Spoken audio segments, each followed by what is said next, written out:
J'espère que vous allez bien. On se retrouve dans une vidéo. On va parler un petit peu de vie personnelle. J'avais vraiment envie de faire cette vidéo pour vous parce que j'ai lu un truc qui m'a vraiment attiré l'attention et j'ai envie de partager cette vidéo avec vous. Je vais vous dire un petit peu comment faire regretter votre ex après une rupture. Je vais vous dire un petit peu les trucs qu'il faut faire et les trucs qu'il ne faut pas faire.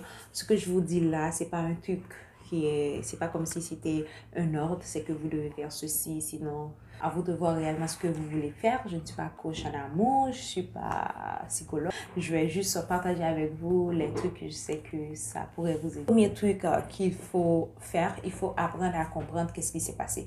Pourquoi on s'est séparés, qu'est-ce qui s'est passé, c'était quoi la raison. Si toi, tu as eu la faute, il faut savoir réellement c'est ta faute quoi, c'est à cause de toi et puis il faut travailler sur ces trucs-là pour devenir une personne meilleure, non pas pour l'autre, mais surtout pour toi, que réellement tu t'efforces à être une meilleure personne. Les autres vont en profiter, mais premièrement, il faut penser à toi.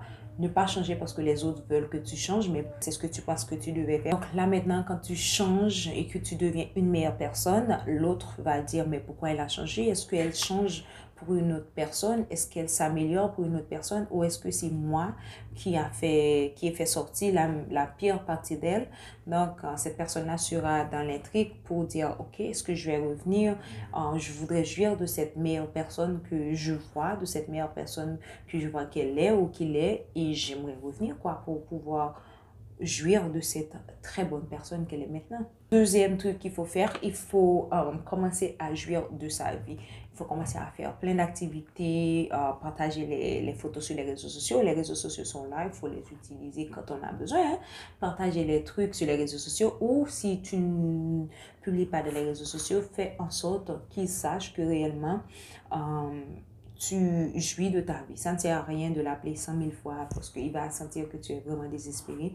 Mais par contre, quand tu jouis de ta vie et que tu fais ta vie, tu jouis, tu fais les trucs, je sais pas, de très bonnes activités, des voyages. Ou si tu n'as pas les moyens de voyager, tu te rencontres avec des amis, tu sors, tu vas au club, tu fais des activités vraiment que tu sais qui sont des activités et que lui, il va dire « Waouh ».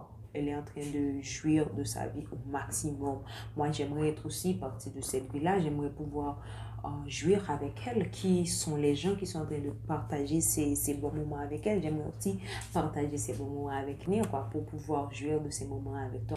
Troisième point qui est très important, il faut faire un silence radio. Il ne faut pas l'appeler, il ne faut pas envoyer de message. Au moins pendant les premières semaines, 3-4 semaines, tu disparais, tu jouis de ta vie. Je sais que c'est difficile, c'est pas toujours évident, mais il faut faire le maximum qu'on peut, s'efforcer un petit peu et faire d'autres choses. Je sais que c'est un super changement.